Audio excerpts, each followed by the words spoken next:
होगा तो तुम्हारी बुक से अलग होगा। हाँ, unilateral mistake as to nature to contract.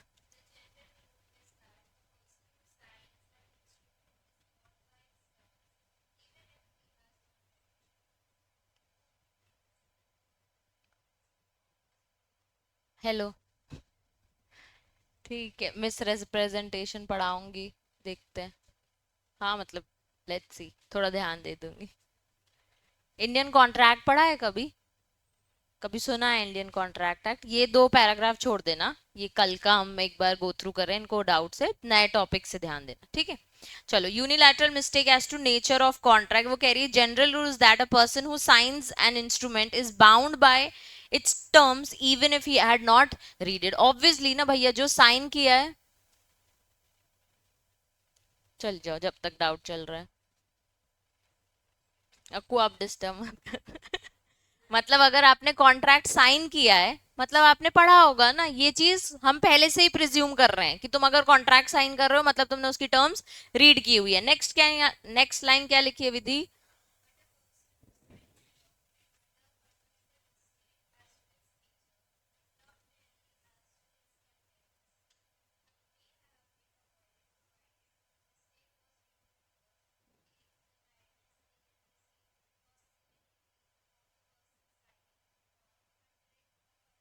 Fraudulent,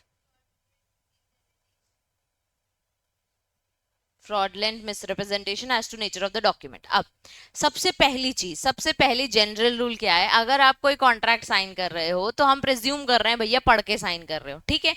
लेकिन हम इसको मिस्टेक कब कंसिडर करेंगे? जब आप अंधे हो और आपसे डॉक्यूमेंट साइन कराया गया है, आपको समझ ही नहीं है, आप इलिटरेट हो, आप मतलब जो पर्सन डॉक्यूमेंट साइन कर रहा है, ठीक है, इलिटरेट हो और वो डॉक्यूमेंट पढ़ते नहीं आता और आपसे साइन कराया जा रहा है, बैठे बैठे थंब प्रिंट कराया जा रहा है, और सेलिन जो लिखा है ना, सेनिलिटी मतलब पर्सन हेल्थ वाइज ठीक नहीं है और उसको आपने, या ओल्ड एज बोल सकते हो, उससे आपने वो डॉक्यूमेंट साइन कराया, तो यहाँ पे बहुत बड़ी क्या है, मिस्टेक है। यहाँ पे हम आपको बोल सकते हैं कि आपके साथ फंडामेंटल मिस्टेक की गई है, मतलब जानबूझ के सामने वाली पार्टी ने आपके साथ फ्रॉड किया। अब कह रहा है unilateral mistake as to identity of the person contracted with. सबसे पहले बोल रहा है नेचर ऑफ कॉन्ट्रैक्ट, ठीक है। सबसे पहले जो नेचर ऑफ कॉन्ट्रैक्ट में उन्होंने बोल दिया जनरल रूल, पार्टीज जो साइन कर रही हैं, अज्यूम किया जाता है, प्रिज्यूम किया जाता है कि आपने कॉन्ट्रैक्ट क्या है, रीड किया होगा। और दूसरी चीज बोल दी बच्चे कि अगर आपने उस सामने वाला इतना नहीं है समझदार, उससे साइनिंग करा ली, मतलब आपने फ्रॉडलेंट मिसरिप्रेजेंटेशन किया है, सामने वाले के साथ फ्रॉड किया है, सामने वाले के साथ एक्चुअली आपने मिस्टेक की है, तो इसको हम कंसिडर करेंगे कि सिंगल पर्सन की मिस्टेक है। जनरली सिंगल पर्सन की मिस्टेक होती है तो हम उसको वैलिड कंसिडर करते हैं ना, कि कॉन्ट्रैक्ट तो आगे फर्दर होगा ही। दोनों की होती है तो हम डिसाइड करते हैं कि it's a void contract. Single person की है, लेकिन इन केस में हम अवॉइड करा सकते हैं कॉन्ट्रैक्ट को, ठीक है। Next, unilateral mistake as to identity of a person contracted with. Anushka read करना।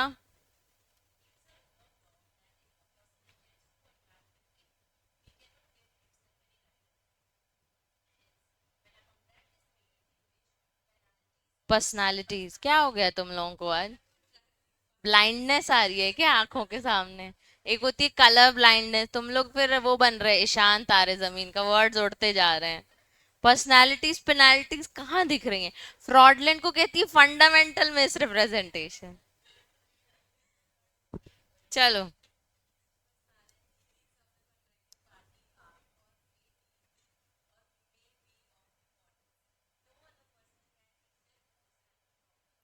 अब कॉन्ट्रैक्ट किसके साथ हो रहा है? अगर मेरा कॉन्ट्रैक्ट आपके साथ हो रहा है, ठीक है, आप सबके साथ मेरा कॉन्ट्रैक्ट हो रहा है, तो कोई और थर्ड पर्सन अपने राइट्स उसमें डिक्लेयर कर सकता है क्या? नहीं डिक्लेयर कर सकता। तो पहली चीज वो बोल रहे हैं कि जब दो पार्टीज कॉन्ट्रैक्ट करती हैं तो उसमें सारे राइट्स, सारे ऑब्लिगेशन, सारे ड्यूटीज उन दो पर्सन के होते हैं। कोई भी थर्ड पर्सन अपने राइट्स, अपने ऑब्लिगेशन, अपनी ड्यूटीज उसमें इन्वॉल्व नहीं कर सकता। कोई भी आके कोई पर्सन इंटरपोज या कॉन्ट्रैक्ट को अडॉप्ट नहीं करेगा, ठीक है। For example where M, M का नाम हम दे देते हैं मनाली, ठीक है। कोई है क्या जो तुम लोग हंस रहे? लड़कियों का नाम होता है मनाली, जगह भी होती है ना दोस्त, ठीक है। Where Manali intends to contract with Ashi, ठीक है, but enters into contract with Babbu, believing him to be a. ठीक है, यहाँ पे आइडेंटिटी का देखो, उसको कॉन्ट्रैक्ट, मनाली को कॉन्ट्रैक्ट किसके साथ करना था? आशी के साथ। कर किसके साथ लिया? बब्बू के साथ। क्या सोच के कि वो कौन है? आशी है। ठीक है, the contract is vitiated by mistake as to there is no consensus ad idem, क्योंकि कोई कंसेंट नहीं आएगा। अब न्यू स्टूडेंट, आपका नाम क्या है? वैष्णवी। अब वैष्णवी आज पहली बार क्लास में आई है, ठीक है, उसको लगा ये पिंकी मैम है और वो साक्षी मैम है। क्वाइट पॉसिबल, हो सकता है, हो सकता है यार, आज उसका पहला दिन है। अगर उसको पिंकी मैम के साथ कॉन्ट्रैक्ट करना था और उसने जाके साक्षी मैम से कर लिया, समझ के कि शायद वही वाली मैम होगी ये। ठीक है, तो यहाँ पे unilateral mistake of Vaishnavi from one side as to identity of the person contracting with. उसको कॉन्ट्रैक्ट साक्षी के साथ करना था, वो साक्षी पिंकी को समझ के उसके साथ कॉन्ट्रैक्ट कराई। समझ आ रहा है? तो आइडेंटिटी को लेके उसने यूनिलैटरल मिस्टेक करी है। अनुष्का, ये पढ़ना, मिस्टेक एज टू आइडेंटिटी।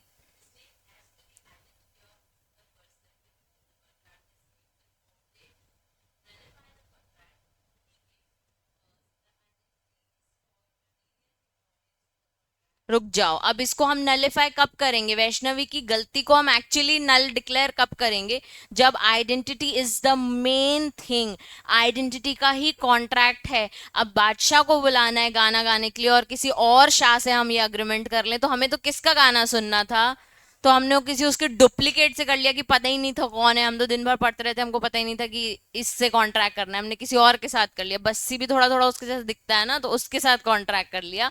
तो यहाँ पे मेन चीज क्या थी? बस्सी आके गाना गा सकता है क्या? ही इज अ कॉमेडियन, अगर किसी ने, वो गाना आके गा सकता है क्या? नहीं गा सकता। तो main identity was the material thing, तो कॉन्ट्रैक्ट यहाँ पे क्या करना पड़ेगा हमको? नलिफाई करना पड़ेगा। And the mistake is known to the other person. Other person को पता है कि मैं पिंकी हूं, मैं साक्षी नहीं हूं, तो ऑब्वियसली कॉन्ट्रैक्ट क्या होगा? नलिफाई होगा। He knows that it is not intended that he should become the party of a contract. तो सामने वाला बस्ती खुद ही बोल दे कि भाई मुझे पता है मैं बादशाह नहीं हूं, तो मुझसे क्यों कॉन्ट्रैक्ट कर रहे हो, मैं गाना नहीं गा सकता। तो कॉन्ट्रैक्ट अल्टीमेटली क्या हो जाएगा? नलिफाई। समझ आ गया? अब किसी को कोई डाउट? अब ये केस लॉ भाविका रीड करना। Of Cundy, Cundy, Cundy and Lindsay छोड़ दो ना सीधे। One blank car.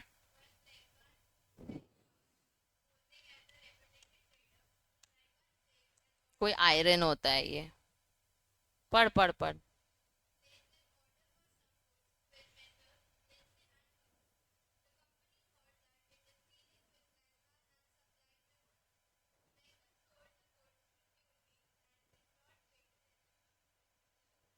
देखो, ये something related to real estate होता है, ठीक है। तो एक बिल्डिंग बनानी थी, एज रेपुटेटेड ट्रेडेड, उनको अपना नाम देना था ब्लैंक आयरन, ठीक है। Placed order for some goods, ठीक है, विथ ये वाली कंपनी के साथ उसने ऑर्डर दे दिया कि मुझे ये वाला आयरन चाहिए। Of the company thought that it was dealing with blank iron and supplied the goods. अब उसको चाहिए क्या था बच्चे? ब्लैंक आन चाहिए था, और ऑर्डर क्या हो गया? Blank iron. ठीक है, तो this is also related to property development, और ये भी लोहा हमको चाहिए था फॉर समथिंग। तो यहाँ पे उनने क्या कर दिया? कंफ्यूजन क्रिएट कर दिया। Sale of goods to Cundy and did not pay to Lindsay. तो जैसी उसको सेल हुई, वो मैसर्स को पैसे देगा क्या? The letter sued, the letter मतलब जो दूसरी पार्टी है, उसने क्या किया? स्यू कर दिया। मतलब मिंडसे को पैसे नहीं मिले थे ना, लिंडसे को, आई एम सॉरी, पैसे नहीं मिले थे ना, ठीक है। तो उसने क्या किया? इसको सुफाई किया। इसको ऐसे समझो बच्चे, सबसे पहले तो तुम, बहुत ही नाम गंदे, देखो, सुरभि है, ठीक है, इजी नाम ले लेते हैं। क्या हो रहा है आजकल इसको? घर पे तो बढ़िया चलता है।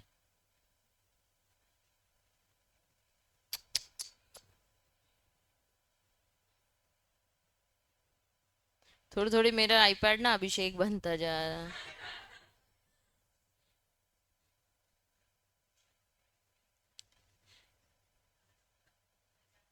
सुरभि है, ठीक है, ये एक शॉप है सुरभि की, ठीक है, जहां पे वो आयरन वगैरह बेच रही है। अब अनुष्का गई इसके पास लेने, आयरन दे दो, ठीक है। इसको लगा आयरन देनी है, प्रेस, ठीक है। उसने, वो मॉडर्न है यार, उसने बोला मुझे लोहा ना बोल के उसने आयरन बोल दिया, ठीक है, कि मुझे ब्लैक आयरन चाहिए, ठीक है। इसने बोला ठीक है हो जाएगा, इसने बोला कितना चाहिए, उसने अपने हिसाब से ऑर्डर वगैरह दे दिया। जब अनुष्का के यहाँ माल पहुंचा तो प्रेस पहुंची, प्रेस को भी हम आयन कहते हैं ना, ठीक है। क्या पहुंची? प्रेस। सुरभि पेमेंट करेगी क्या? अनुष्का पेमेंट करेगी क्या? नहीं करेगी, ठीक है। तो यहाँ पे सुरभि ने इस पे क्या कर दिया? केस फाइल कर दिया। सुरभि ने क्या कर दिया? केस फाइल कर दिया, क्योंकि उसने उस चीज का पेमेंट नहीं किया है। नेक्स्ट लिखा है कि the court held that there was no contract between Surabhi and Anushka, therefore Surabhi has no title to the, मतलब Anushka has no title to the goods. अब जो आयन आया है वो चुपचाप वापस पहुंचा दो, क्योंकि आइडेंटिटी को लेके क्या हो गया है? मिसकम्युनिकेशन, और इट्स अ यूनिलैटरल मिस्टेक, सिर्फ सुरभि की तरफ से मिस्टेक हुई है। अदर देन दैट कि ये कॉन्ट्रैक्ट फुलफिल ही नहीं हो सकता, क्योंकि जो उसको चाहिए that is the most material thing, और वही बेटर नहीं है। तो इसीलिए कॉन्ट्रैक्ट को हमने क्या कर दिया? नलिफाई कर दिया। समझ आया सबको? किसी को कोई डाउट? चलो वैष्णवी, यहाँ आई होप अभी थोड़ा थोड़ा ऐसे समझ आया होगा। अभी हम देख रहे हैं मिस रिप्रेजेंटेशन, ठीक है। कॉन्ट्रैक्ट्स में जो फ्लॉज होते हैं, जैसे अनड्यू इन्फ्लुएंस, कोअर्जन, वो सब अभी आगे आएगा। एक ही देखा है हमने, वो है मिस्टेक अभी तक, ठीक है। तो सेकेंड वाला है मिस रिप्रेजेंटेशन। सेकेंड वाला क्या है बच्चे? Miss representation. अब मिस रिप्रेजेंटेशन दो तरीके का कह रहे हैं। पॉइंट नंबर 1 क्या लिखा है? इनोसेंट, गलती से हो गया है, ठीक है, जानबूझ के हमने किसी के साथ गलत नहीं किया है। अब जब जानबूझ के हम मिस रिप्रेजेंटेशन करें, उसको क्या बोलेंगे? फ्रॉड। उसको क्या बोलेंगे? फ्रॉड। तो नेक्स्ट है विलफुल। विलफुल यानी जानबूझ के और इसको बोलते क्या है? It is called fraud. जानबूझ के विद इंटेंट टू डिसीव, सामने वाले को गुमराह करने को हम कहते हैं फ्रॉड, ठीक है। तो अपन ने देख लिया, एक फ्लॉ है मिस्टेक, दूसरा फ्लॉ देख रहे हैं हम मिस रिप्रेजेंटेशन। मिस रिप्रेजेंटेशन में दो टाइप होते हैं, कौन कौन से? इनोसेंट और विलफुल मिस रिप्रेजेंटेशन। इनोसेंट और विलफुल, और विलफुल मिस रिप्रेजेंटेशन को क्या कहते हैं? फ्रॉड।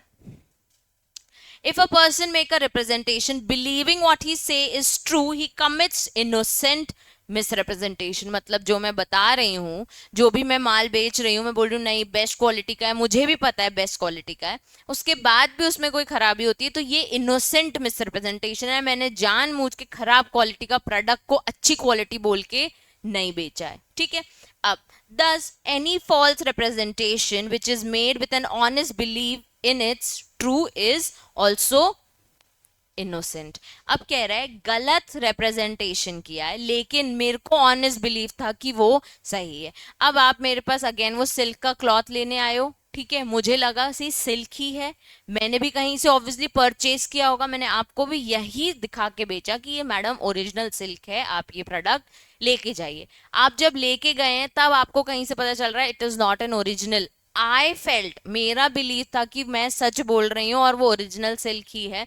फिर आपने मुझे वापस दिया, मैंने भी वेरीफाई कराया वो ओरिजिनल नहीं था। यहाँ पे मेरी कोई गलती है? नहीं। ये एक इनोसेंट मिसरिप्रेजेंटेशन है। क्या है ये? मैं भी धोखा खा गई, आप भी धोखा खा गए। तो जिसने मुझे धोखा दिया उसने क्या किया था? विलफुल फ्रॉड या विलफुल मिसरिप्रेजेंटेशन, ठीक है।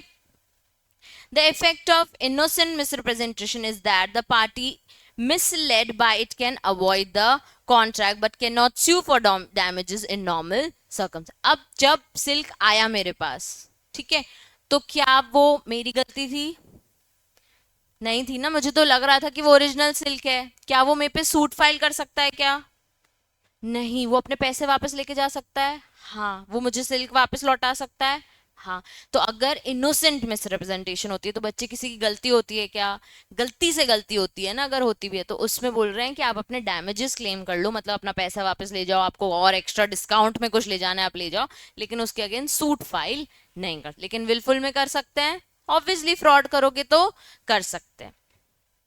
चलो गौरी, फर्स्ट पॉइंट पढ़ना, बट इन ऑर्डर टू, अच्छा लाइन क्या लिखी है? But in order to avoid a contract of on grounds of misrepresentation following are necessary. मतलब कॉन्ट्रैक्ट को वॉइड करवाना है, अवॉइड करना है, तो ये सारे पॉइंट्स जरूरी हैं, ये बोल के कि मिसरिप्रेजेंटेशन हुआ है हमारे साथ। गौरी फर्स्ट पॉइंट,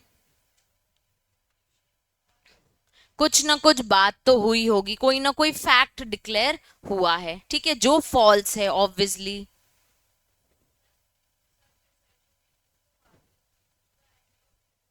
जो झूठी बात बोली कि सिल्क है, उससे एक्चुअली सामने वाले को बिलीव हुआ कि हमें ये कपड़ा लेना ही पड़ेगा, मतलब क्योंकि मुझे सिल्क चाहिए तो हाँ ये ओरिजिनल सिल्क ही बेच रहे हैं। जो भी झूठी बात बोली है वो कहीं ना कहीं मेन मटेरियल बात से जुड़ी हुई है। मैं साइड में अभी एग्जाम्पल लिखा दूंगी आपको, ठीक है। नेक्स्ट, हियर से। अब एड आती है बच्चे कि ये क्रीम लगाओगे तो fair and lovely glow he glow करोगे आप। ये वो लोग सिर्फ हाइप क्रिएट करने के लिए बोलते हैं, ये सच्ची बात होती है क्या? तो ये कोई ओपिनियन नहीं है। या ऐसी कोई लाइन आ जाती है ना, टैग लाइन, कि ये red bull give you wings, या फिर ये खाओगे तो चांद पे पहुंच। कोई सही में कोई दवाई खा के चांद पे पहुंच जाता है क्या? नहीं पहुंच सकता। इन रियलिटी तो नहीं पहुंच सकता। नाउ द पॉइंट इज कि ये जो स्टेटमेंट्स हैं ये सिर्फ एडवर्टीजमेंट्स हैं, ये ओपिनियंस नहीं है। ओपिनियन हम जब एकदम ठोस करके कुछ बोलते हैं कि ये ऐसी बात है, हम कोई फैक्ट रखते हैं, ठीक है। तो एडवर्टीजमेंट्स को हम अवॉइड कर सकते हैं कि भैया एड में ऐसा लिखा था तो हमने वो चीज खरीद ली, पर ऐसा कुछ भी नहीं है। लास्ट पॉइंट,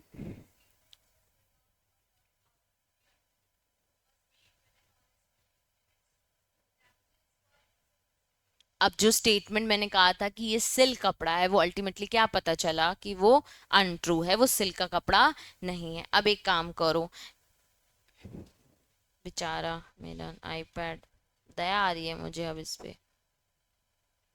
चलो, फर्स्ट वाले में लिखो फॉल्स स्टेटमेंट, फर्स्ट वाले पॉइंट में लिखो फॉल्स स्टेटमेंट, ठीक है। एक स्टेटमेंट पास किया, एकदम ब्रांड न्यू फोन है, ब्रांड न्यू फोन है, जबकि वो यूज्ड फोन था, ठीक है। तो हमने मिस रिप्रेजेंटेशन किया, हमको भी नहीं पता था कि वो यूज्ड है क्योंकि हमारे पास भी कंपनी से आया था। सेकेंड पॉइंट में लिखो induce the contract, induced the contract, bracket में लिखो influence to agree, influenced ED लिखना, हाँ, इन्फ्लुएंस्ड टू अग्री। सामने वाले को हमने इन्फ्लुएंस कर लिया कि वो हमारे साथ कॉन्ट्रैक्ट में एंटर हो जाए। Influence to agree. B buys the phone only because A said it was new, ठीक है। तो पहले मैंने बोल दिया ब्रांड न्यू फोन है, ब्रांड न्यू फोन है, उसने ले लिया, पर उसने क्यों लिया? क्योंकि मैंने बहुत बार बोल दिया कि ब्रांड न्यू है, ठीक है, तो उसने भरोसा कर लिया। Third point matter of fact, third point matter of fact, not law or opinion. Third point, matter of fact, not law or opinion.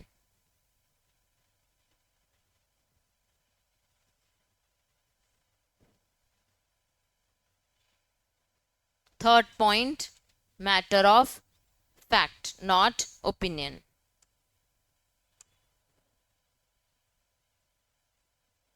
ठीक है, लिखा है ना?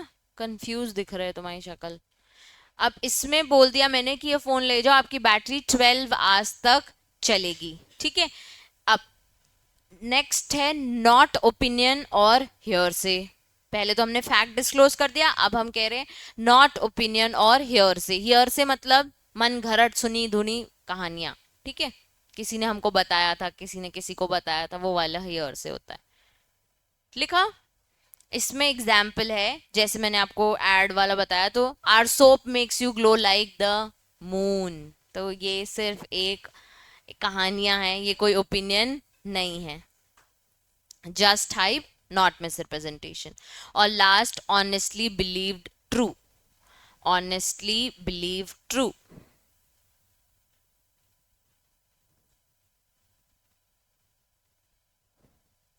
ठीक है, मैं बोल रही हूँ ये लैंड मेरे को बेचनी है, उस पर कोई डिस्प्यूट नहीं है हमारा फैमिली, जबकि एक्चुअली में पता चलता है कि वो डिस्प्यूटेड प्रॉपर्टी है। तो सामने वाला क्या बात मान लेगा? हाँ हाँ, इसने बोल दिया डिस्प्यूटेड नहीं है तो मतलब नहीं है, पर मैंने यहाँ पे इनोसेंट मिस रिप्रेजेंटेशन कर दिया क्योंकि मुझे भी नहीं पता था कि लैंड क्या है, यूज्ड है या डिस्प्यूटेड है, ठीक है।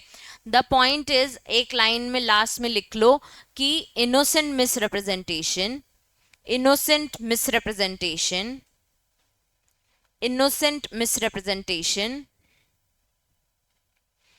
contract cancelled, contract cancelled, contract cancelled only, contract cancelled only, no suit, contract cancelled only, no suit. मेरे को अब नाम याद करा दो. गौरी, भूमिका, लीशा, भव्या, नव्या, मैं हमेशा इसको भव्या बोल देती हूँ, और दिशा, दीक्षा, सॉरी, चलो दीक्षा. डैमेजेस फॉर इनोस, किसी को कुछ डाउट है? किसने दीदी बोला क्या? Damages for innocent misrepresentation. हमने क्या बोल दिया कि आप डैमेजेस क्लेम कर सकते हो, सूट फाइल नहीं कर सकते. तो अब डैमेजेस क्या क्लेम करेंगे? दीक्षा पढ़ना थोड़ा जोर से.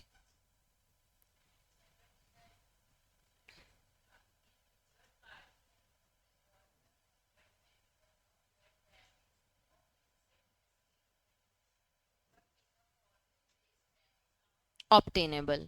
अब जनरल रूल, कोई डैमेजेस नहीं मिलेंगे, सीधे कॉन्ट्रैक्ट क्या हो जाएगा? कैंसिल हो जाएगा. लेकिन फॉलोइंग पॉइंट्स में आप डैमेजेस भी क्लेम कर सकते हो. ठीक है, फर्स्ट पॉइंट क्या है?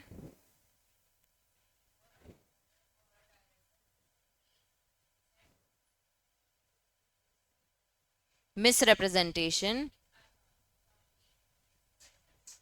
प्रोस्पेक्टस,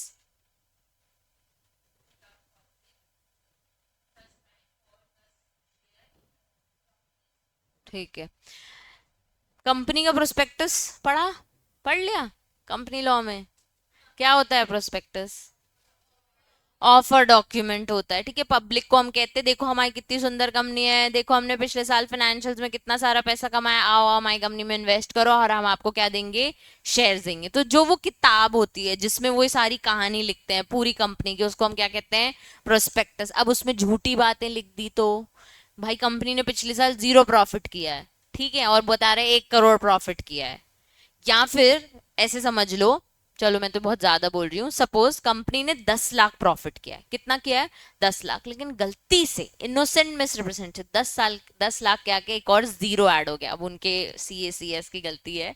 ठीक है, तो यहाँ पे डायरेक्टर प्रमोटर ने चेक नहीं किया CS ने क्या लिखा था, और वहां पे 10 लाख की जगह कितना लिख गया है? 1 करोड़. अब 1 करोड़ के चक्कर में पब्लिक खुश हो रही है और इन्वेस्ट करती जा रही है. बाद में पता चला कंपनी ने तो 10 लाख, नेक्स्ट ईयर की जब बैलेंस शीट आई तो 10 लाख से कितना 11 लाख गई होगी, 12 लाख गई होगी. चलो तुमने इन्वेस्ट कर भी दिया तो 15-20, और तुमने कितना सोच के इन्वेस्ट कर दिया था. यहाँ पे आप डैमेजेस क्लेम कर सकते हो इवन इफ इनोसेंट मिसरिप्रेजेंटेशन हुआ हो. समझ आया? नेक्स्ट पॉइंट नव्या.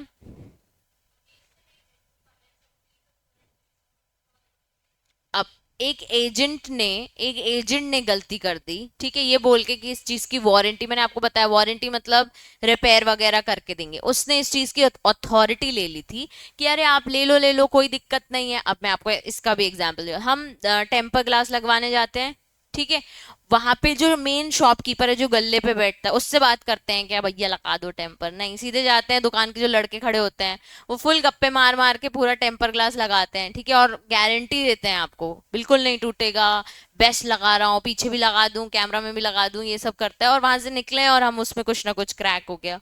डैमेजेस क्लेम करने जाओगे कि नहीं? नहीं जाओगी? क्यों? हाँ, लीगल. बोल बोल, इतनी डरती क्यों है बोलने की बात, पता नहीं क्यों. हाँ ठीक है ना, उनने जो हमने गारंटी वारंटी हम हटा देते हैं. ठीक है, आपको जो टूटा है वो, उसमें एजेंट ने वारंटी दी थी, और हमने यही पढ़ा है कि जो वो बोलते हैं हमें उस पर विश्वास नहीं है, तो जाके बोलोगे भी कि नहीं क्या भाई हमने सेल ऑफ गुड एक्ट पढ़ा है, कुछ नहीं मिलेगा, हम नहीं जाएंगे? बोलोगे? इन जनरल पूछ रही हूँ, इन जनरल पूछ रही हूँ यार. मैं तो जाऊंगी, अब भी लगाया भैया, क्या कर रहे हो, टूट गया, भले 100 रुपए की चीज 50 रुपए में दोबारा लगवाऊंगी, लेकिन लगवाऊंगी जरूर. ऑब्वियसली मुझे तो राइट टेम्पर चाहिए ना, टूटा हुआ टेम्पर लेके क्यों घूमूंगी? तो यहाँ पे वारंटी किसने दी थी? एजेंट ने. ओनर से लड़ाई करेंगे ना, 100 रुपए तो उसको गल्ले वाले को पकड़ा के आए थे ना। द पॉइंट इज कि यहाँ पे आप अपने डैमेजेस क्लेम कर सकते हो, ठीक है। अब ये तुम ना सोच लेते हो कि अच्छा अब नेक्स्ट टाइम से टेम्पो लगाने जाऊंगा तो मैम ने कहा था डैमेजेस क्लेम कर सकते हो।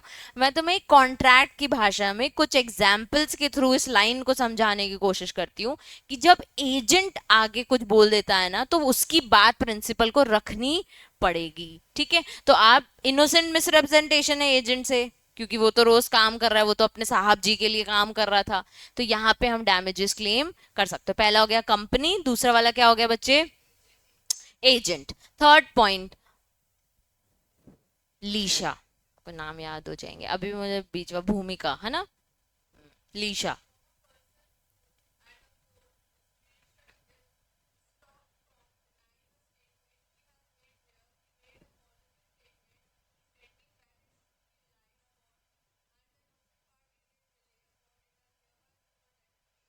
एक पर्सन ने कोर्ट की डिस्क्रिशन पे हुआ है, ठीक है। एक person is stop from denying a statement he has made where he made a positive statement, ठीक है। एक पर्सन ने चोरी करी है, ठीक है, लेकिन उसका मुंह हमने बंद करा दी कि तुम चुप रहो, मत बोलो अभी तुमने चोरी किया। हमने उसको क्या स्टेटमेंट से रोक दिया, ठीक है, हमने डिनाई करवा दिया कि तुम अभी स्टॉप रहो, तुम चुप रहो, ठीक है।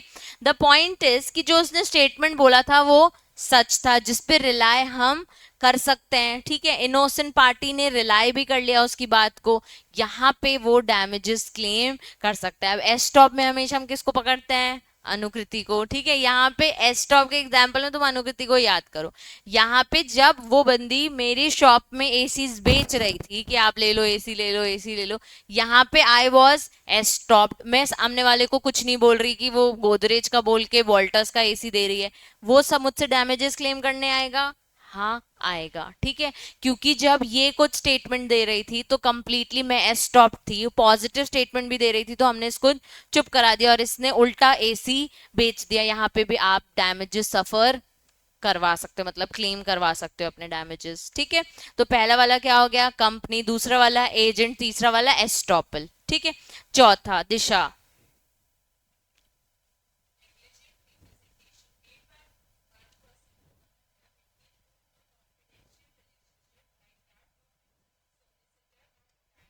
डॉक्टर के पास गए, डॉक्टर बता ही नहीं रहा कौन सी बीमारी है, बोला बस ट्रीटमेंट करना पड़ेगा, और अपन ने रिलाई भी कर लिया, क्यों, क्योंकि वो क्या है, डॉक्टर है।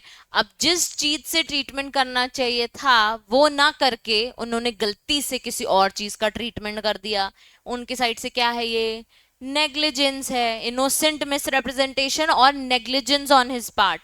जब आप घर आ रहे आपका सर दुख रहा था, ठीक है, और ट्रीटमेंट हो गया स्टमक का, ऑब्वियसली डैमेजेस क्लेम करो कि भैया चोट यहाँ लगी थी, यहाँ पे क्यों ऑपरेशन कर दिया।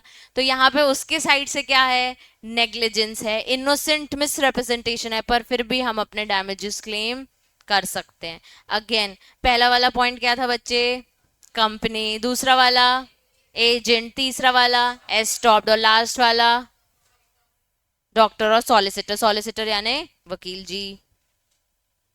ये हो गया हमारा पूरा इनोसेंट मिसरिप्रेजेंटेशन। एक बार बस देख लो, इनोसेंट मिसरिप्रेजेंटेशन में अपन ने सब लिया, कॉन्ट्रैक्ट को अवॉइड करा सकते हो, कैंसिल कर सकते हो, सूट फाइल नहीं कर सकते, डैमेजेस भी क्लेम वैसे तो आप नहीं कर सकते, सिर्फ और सिर्फ कॉन्ट्रैक्ट को कैंसिल कर सकते हो, बट हाँ कुछ जगह पे आप कर सकते हो जो अभी अपन ने पॉइंटर्स पढ़े। अब कैसे प्रूव करना है कि मिसरिप्रेजेंटेशन है, मैंने जो साइड में पॉइंट्स लिखवाए वो बताओ। पहला वाला फॉल्स स्टेटमेंट, दूसरा वाला इंड्यूस द कॉन्ट्रैक्ट, तीसरा वाला मैटर ऑफ फैक्ट और नॉट ओपिनियन और लॉ, फिर उसके बाद सिर्फ एक नॉट ओपिनियन, ठीक है, सिर्फ हाइप क्रिएट करना, और लास्ट वाला ऑनेस्टली बिलीव करा दिया।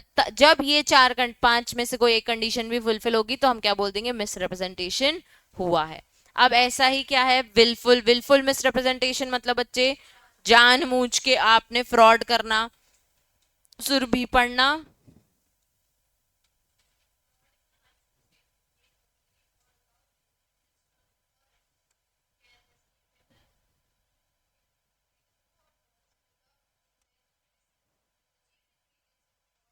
अब एक मिनट, हाँ, सीधे सीधे अनट्रू स्टेटमेंट, फॉल्स स्टेटमेंट देना, ठीक है। दूसरा वाला जानबूझ के सच बात करना, केयरलेसनेस दिखाना यानी रैश ड्राइविंग करना, और केयरलेस वाला जो डॉक्टर वाला था नेग्लिजेंस करना, ये सब जानबूझ के करना, इंटेंट टू डिसीव, सामने वाले को हर्ट हो, सामने वाले को हार्म हो, ऐसे जानबूझ के करना, तो उसको हम क्या कहते हैं? Wilful misrepresentation. अब कुछ पॉइंट्स है जो इसके इंग्रेडिएंट्स हैं, ये सब होंगे तो क्या होगा? फ्रॉड बन जाएगा। ठीक है, पहला वाला पॉइंट फॉल्स स्टेटमेंट, पहला वाला अगेन। दूसरा वाला तो ओपिनियन, जो अभी ऊपर अपन ने लिखा कि हमने कोई ओपिनियन नहीं दिया है, फैक्ट पे झूठ बोला है। ठीक है, कार टूटी हुई है फिर भी कह रहे नहीं नहीं बनी हुई है बढ़िया है एकदम, कुछ टूटी हुई नहीं है। ठीक है, तो हमने फैक्ट पे झूठ बोला है। नेक्स्ट,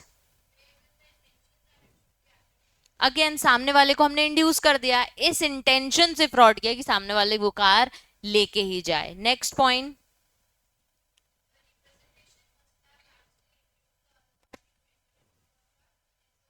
इतना झूठ बोला, इतना झूठ बोला कि सामने वाला आपके साथ कॉन्ट्रैक्ट कर ही ले। फ्रॉड में यही तो होता है ना बच्चे।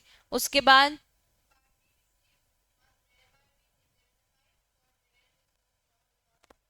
अब जिसके साथ गलत हो रहा है उसको कहीं ना कहीं लॉस होगा ऑब्वियसली, तो उसको हमें इंडेनिफाई करना पड़ेगा।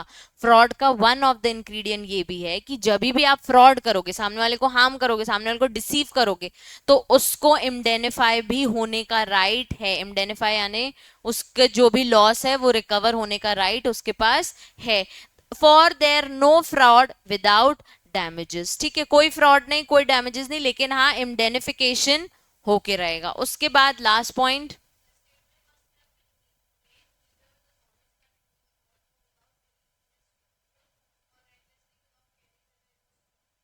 हमको कोई मतलब नहीं है, स्टेटमेंट ऐसा होना चाहिए जो हमें पता हो कि हम झूठ बोल रहे हैं। ठीक है, हमको पता है वो अनट्रू है, हम सिर्फ जानबूझ के सामने वाले को डिसीव करने के लिए ऐसे स्टेटमेंट्स कर रहे हैं जो कि हमें नॉलेज भी है कि हम गलत ही बोल रहे हैं। ठीक है, लेकिन हमें तो बेचनी है चीज। ठीक है, अब ingredients of wilful misrepresentation, ingredients of fraud. सबसे पहले स्टेटमेंट फॉल्स होना चाहिए। दूसरा, फैक्ट पे बात होनी चाहिए, कोई ओपिनियन नहीं। तीसरा, उसमें सामने वाले ने कुछ ना कुछ इंटेंशन भी करा है कि चलो इनके साथ कॉन्ट्रैक्ट में एंटर हो जाते हैं। लास्ट वाला,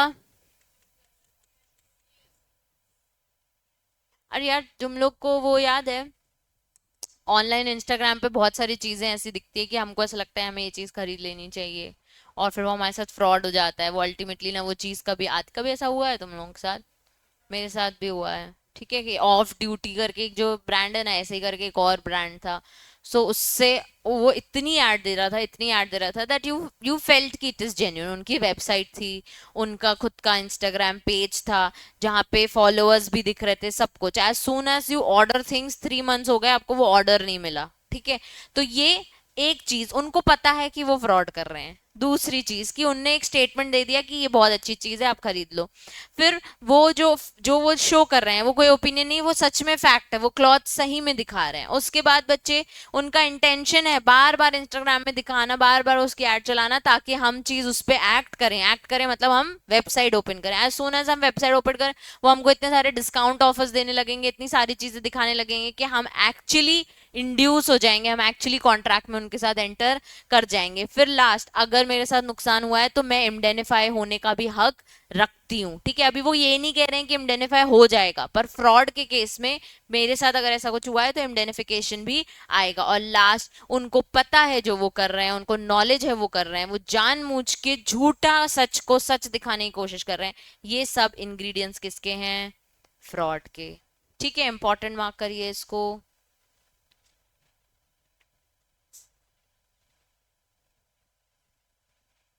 क्या कोई चीज छुपाना, मतलब कार में स्क्रैचेस हैं और कोई पर्सन लेने आया, आज ही चाहिए, बीवी का बर्थडे, आज ही कार घर लेके जाएंगे, और हम छुपा रहे हैं वो स्क्रैचेस, हम नहीं बता रहे हैं। हम उसको बोल सकते हैं ना भैया न्यू ऑर्डर कर लो, ये वाली मत उठाओ। ठीक है, लेकिन हम वो चीज छुपा रहे हैं, वो भी फ्रॉड है ना। कंसीलमेंट भी फ्रॉड होता है, टर्म याद कर लो, ये जो चीज छुपाना उसको कहते हैं कंसीलमेंट। तो कंसीलमेंट भी is equal to wilful misrepresentation. ठीक है, जिसके साथ फ्रॉड हुआ है वो डैमेजेस क्लेम कर सकता है क्या? हाँ।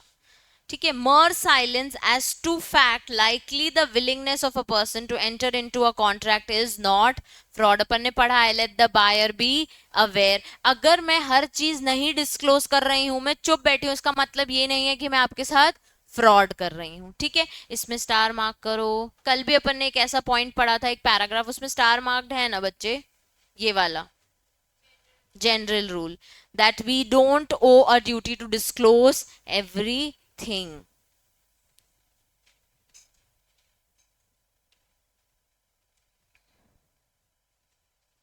Unless silence in itself equivalent to speech, or where it is a duty of a person to keeping a silent to speak, as in the cases of contract uberi medi fedi यानी contract requires utmost good faith. अब देखो general rule है, मर silence भी fraud नहीं होता है. चुप हो इसका मतलब ये नहीं कि आप फ्रॉड कर रहे हो, लेकिन जहां एक्चुअली में बोलना चाहिए. अब मैं आपको एक चीज बता रही हूँ, आप कंपनी सेक्रेटरीज हो, आपको पता है बहुत सारी ड्यू डेट्स चलती हैं कुछ ना कुछ फाइलिंग की. ठीक है, अभी पढ़ोगे कंपनी लॉ में भी.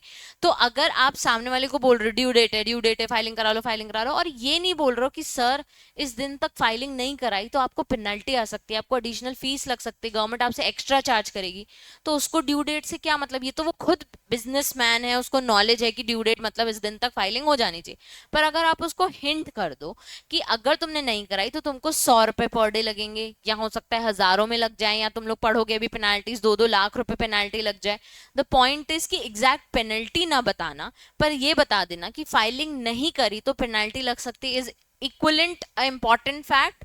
ठीक है, पर आप जानबूझ के चुप हो, विलफुल मिसअरेंज, आने दो इसकी पेनाल्टी. नहीं करते हैं फाइलिंग, एक बार बस बताएंगे ड्यू डेट है, उसके बाद भाड़ में जाए, और जब इसकी एडिशनल फीस आएगी तब अपन भी एक्स्ट्रा कमाएंगे. ठीक है, मतलब फीस आ रही है 50,000, सामने वाले को कहेंगे लाख रुपए, तो तुमने खुद ने फ्रॉड किया ना उसके साथ, गवर्नमेंट को भी दे रहे हैं और खुद भी पैसा कमा रहे हैं, तुमने एक्चुअली में क्या किया है, फ्रॉड. अब mere silence is not equivalent to fraud. But is this important to inform your clients कि हाँ पेनाल्टी आ सकती है, एडिशनल फीस आ सकती है. आप ड्यू डेट तक भी उसको इन्फॉर्म करोगे ना, नहीं तो वो आपको बोलेगा आप मेरे साथ क्या कर रहे हो, फ्रॉड कर रहे हो. अब उसी चीज के लिए उन्होंने बोल दिया कि हमारी, या हम कंपनी सेक्रेटरी या कोई भी ट्रेडर की एक स्पेशल ड्यूटी है, एक स्पेशल क्या है, ड्यूटी, कि हमको हमेशा अटमोस्ट गुड फेथ में काम करना चाहिए. मेरा कोई ऐसा इंटेंशन नहीं था सर कि आप ड्यू डेट तक फाइलिंग ना करो और आपको पेनाल्टी आए. ये गुड फेथ होता है. ठीक है, ये क्या होता है, गुड फेथ, और ये हमारी क्या है, स्पेशल ड्यूटी. तो चुप रहना कोई बात नहीं, लेकिन जो चीज इंपॉर्टेंट है कि तुम्हें स्पीकअप करना है, अगर वो नहीं करोगे तो फिर दिक्कत होगी. ठीक है, तब बोल सकते हैं कि शायद आप फ्रॉड करने की कोशिश कर रहे हो. To disclose all the material information, सारी बातें, मटीरियल इंपॉर्टेंट बातें आपको डिस्क्लोज करनी चाहिए. Failure to disclose such information will render the contract voidable at the option of the other party. अब सामने वाले के ऑप्शन है, भैया पेनाल्टी भर के भरवाना है तो बता दो, नहीं तो आप डिक्लेयर कर लो कि हमने फ्रॉड किया और आप हमारे ऊपर केस फाइल कर दो. क्लियर है सबको. कॉन्ट्रैक्ट्स यूबेरी में फेडी आर, पहला वाला कब अटमोस्ट इंफॉर्मेशन हमको देनी है. वैष्णवी आप रीड करोगे, पहला वाला हेडिंग क्या है, contract of insurance of all kind. जब इंश्योरेंस कराते हो तो प्लीज अटमोस्ट गुड फेथ में सारी मटेरियल इंफॉर्मेशन डिस्क्लोज कर दो. नेक्स्ट हेडिंग क्या है, कंपनी, नहीं पढ़ोगी. ठीक है, कंपनी प्रोस्पेक्टस, यानी कि आपने अगर कंपनी का ऑफर डॉक्यूमेंट लेके आ रहे हो तो उसमें आपको सारी मटेरियल इंफॉर्मेशन देनी है. नेक्स्ट पॉइंट, अब ऑब्वियसली लैंड बेच रहे हो तो उसके मार्केट रेट, उसकी गाइडलाइन रेट, सब कुछ कॉन्ट्रैक्ट रिलेटेड डिस्प्यूटेड है, टाइटल किसका पास है आज की डेट में, सारी मटेरियल इंफॉर्मेशन आपको देनी है. लास्ट वाला, अगर फैमिली प्रॉपर्टी है तो each member should know each and everything, जो भी चेंजेस उस प्रॉपर्टी में आ रहे हैं, ये हमारे पास एक अटमोस्ट गुड फेथ की स्पेशल ड्यूटी है कि हमको सारे मटेरियल इंफॉर्मेशन देनी है. अब जहां ये वर्ड आएगा ना, यूबेरी में ही फेडी, इसका मतलब याद कर लो, ऑल मटेरियल इंफॉर्मेशन देने की एक स्पेशल ड्यूटी है। हमेशा हमेशा गुड फेथ, अटमोस्ट मतलब एकदम पीक पे ऑनेस्टी और गुड फेथ में हमको काम करना है। ऐसे कुछ केसेस उन्होंने बता दिए, जब इंश्योरेंस हो तब ऐसे काम करना, जब आपके कंपनी प्रोस्पेक्टस हो तभी भी ऐसे काम करना, जब आपके सेल ऑफ लैंड हो रहा है तभी भी, फैमिली प्रॉपर्टी है, फैमिली बिजनेस है, फैमिली अरेंजमेंट, तभी भी आप अटमोस्ट गुड फेथ में ही काम करना। ठीक है, यहां चार बातों में चुप रह गए तो फिर फ्रॉड है। ठीक है, difference between fraud and misrepresentation, homework लिखो बच्चे। और ये जो कोअर्जन और अनड्यू इन्फ्लुएंस लिखा है, इधर पे फोटो खींचो, ये लिख के आना कल।